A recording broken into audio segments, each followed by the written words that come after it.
Une note triste avec le décès du directeur de publication du journal satirique Le Scribouillard.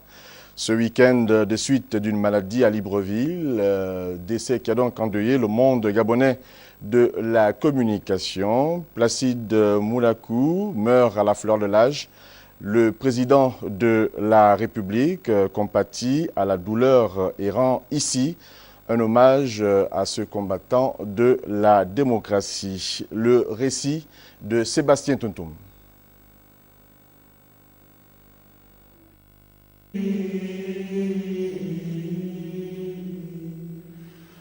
Placide Moulakou, c'est lui que vous apercevez sur cette image.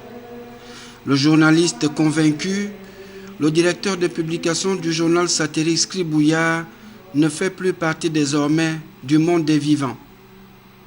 Avec ce métier qu'il a librement choisi d'exercer, il aura été un acteur vivant et parmi ceux au premier plan des évolutions traversées par notre pays.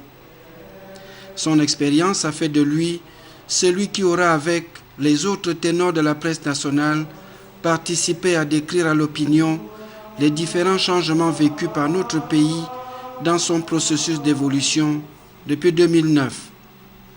Sur le plan particulier de l'activité présidentielle, sa voix s'est toujours fait entendre.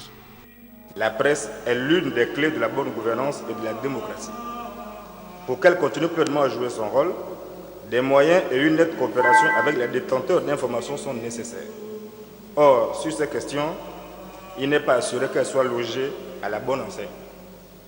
On ne doit certes pas ignorer ou minorer les efforts consentis par le gouvernement, notamment par le biais des subventions publiques. Mais ils ne sont pas suffisants.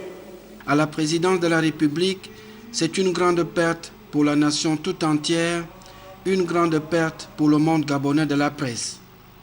Le chef de l'État, qui a officiellement adressé ses condoléances à la presse gabonaise et à la famille du disparu, a salué la mémoire d'un grand combattant de la démocratie.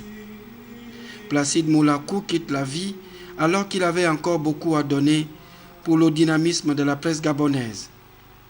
Le Gabon, qui lui rend hommage, est convaincu que de là-haut, dans les étoiles, il continuera à inspirer la presse nationale pour un avenir radieux du Gabon.